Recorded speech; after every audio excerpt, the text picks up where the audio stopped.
Based po dito, sinasabi po ninyo sa liquidation ng OBP Confidential Fund yung 2022, 34 ang acknowledgement receipt. At tama po ba?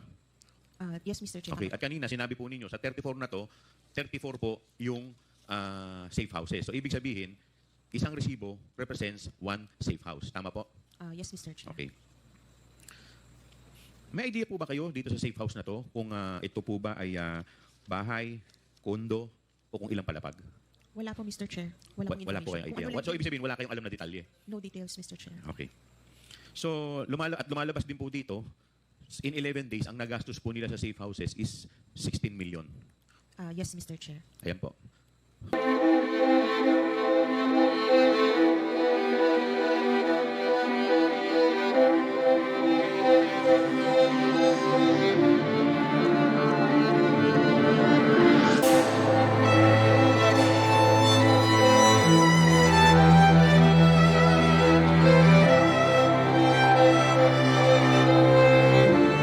Po yung pinakamurang safe house na kanilang nirentahan in 11 days. Yung pinakamura po. Magkano po yun? Mr. Chair, it's 250,000 po. Ang pinakamurang safe house na kanilang nirenta in 11 days is 250,000. 250,000, Mr. Chair. Okay. At ano naman po, magkano naman po yung pinakamalaki? Mr. Chair, meron pong 1 million po, Mr. Chair.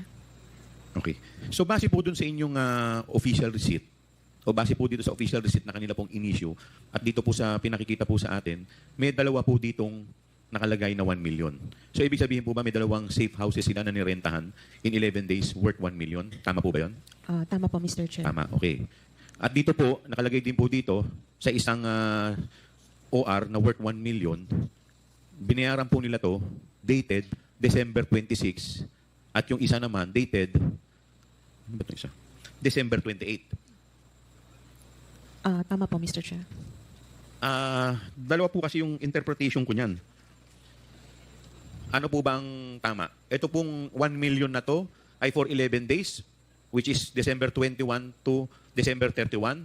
O dahil po dung sa date of payment December 26, doon po nagsisimula yung rentals. So 26, 27, 28, 29, 30, 31, which is 6 days. At doon naman po sa isa, December 28, which is 4 days.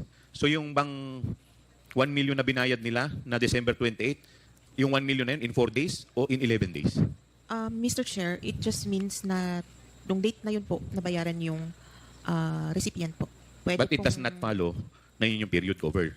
Yes, Mr. Chair. Pwede pong Hindi ka ba nagtaka na minsan, na hindi ka naman, hindi po ba kayo nagtataka, di ba normally po sa mga rentals, magbabayad ka muna bago ka mag-occupy? Yes po, sa normal rental po. So ito po hindi normal. It's a safe house, Mr. Chair. Hindi. Tama po, I understand na safe house. Pero di ba na normally po pag ganyan po, may mag-uupa, pag-uupahan po ninyo ang isang lugar, hindi ka naman makakapag-occupy nang hindi ka muna nagbabayad. Minsan, meron nga pong down payment, meron pang advance payment. Ang karamihan, Hindi, di ba yun naman, meron ka bang instance na nauna muna yung pagpasok bago yung bayad? Meron po bang instance na ganun? Nangyayari po ba yun? wala po akong information. Wala pong kung information. may Kasi ganito. ang normally po, magbabayad ka muna bago ka papayagan ng may-ari na pumasok. Tama po ba? Yes, Mr. Chair. So ito po, pwede rin naman na yung payment ng 1 million is just for 4 days. Possible din naman siya, Possible Mr. din. Chair. Tama po ba? Yes, Mr. Chair. Yun.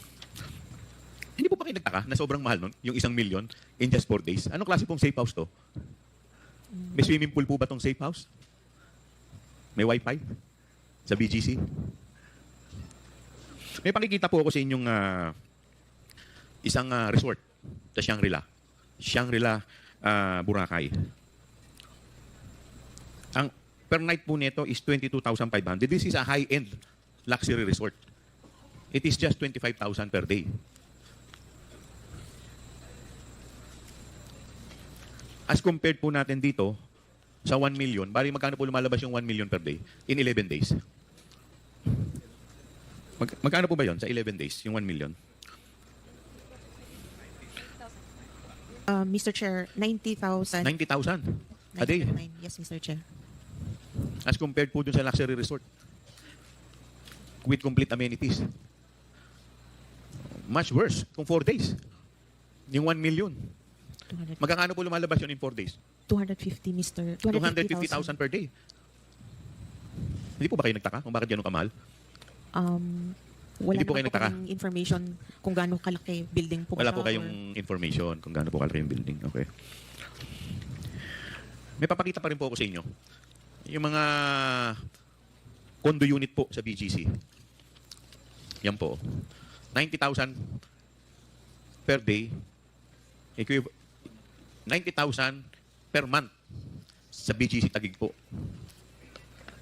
Hindi po yan 90,000 per day. That is 90,000 per month ang rental po dyan sa BGC. Ganyan po ba ang itsura nung rest house na nirenta? Wala pong information. Wala po kaming information on the anong wala. class pong safe house.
Yes, Mr. Ma'am, if you may repeat 67 nga, days. medyo nalilito ako, maraming numero.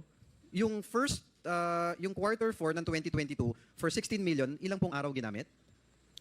For 2022, 11 days po. 11 days. So, nung quarter 1 naman ng 2023, makikita dito, ilang araw po ulit, ma'am?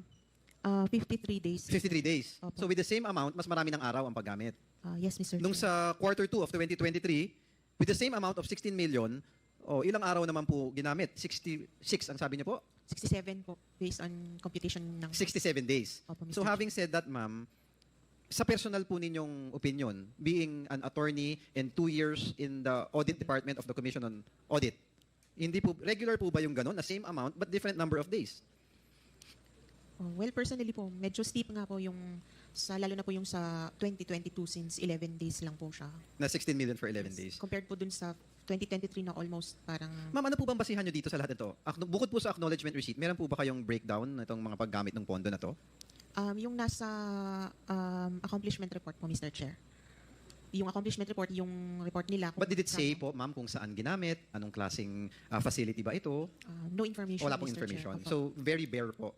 Yes, Mr. Chair. Based on the observation of this humble representation, Mr. Chair, parang I agree with you and Congressman Acop that there has to be a new law that we have to make, to be able to check so that we can protect better the funds of the people. Your Honor, ito po, if I may, meron pa po akong konting oras. Thank you, Mr. Chair. Ang quarter 3 naman po, ma'am, ng 2023, magkakano po ang nagamit para sa rental? Mr. If I may repeat, Mr. Chair, it's quarter 3 of 2023. It was 5 million po. Ma'am, pakilakas po. Ano po yun? 5 million po, Mr. Chair. 5 million. Yes, Mr. Chair. Parang malayo po doon sa mga nakaraang quarter. Mr. Chair, yes. So, correct me if I'm wrong, Mama, 16 million fourth quarter of 2022, 16 million quarter 1 of 2023, another 16 million of quarter 2 of 2023, tapos ng quarter 3 of the same year, biglang nag-drop po ng 5 million. Tama po? Tama po, Mr. Chair. Para sa ilang araw naman po nagamit yung 5 million na yun? Yung durations po, 79 ma'am. days po. Sorry po? 79 days. 79? Yes po. So, mahigit 2 buwan. Yes po. Hindi po ba na parang nakakapagtaka na 5 million na pagkasya sa 79 days, tapos medyo extreme kumpara sa quarter 4 ng 2022 na 16 million for 11 days? Pwede pong, ganun sir, na extremely malaki yung gastos nung 2022. Parang malaki yung discrepancy. Yes, So, Mr. Chair. I think any person could simply or easily deduce a question na kung napagkasya yung 5 million for 79 days ng quarter 3 in the year 2023, bakit kailangan gumastos ng 16 million for 11 days sa quarter 4 ng 2022? Yun yung tinatanong ko kanina, ma'am, na bilang parte ng Commission on Audit at isang attorney, abogado, na 8 years na rin po kayo sa commission, yung para bang hindi tayo dapat maging ministerial lang.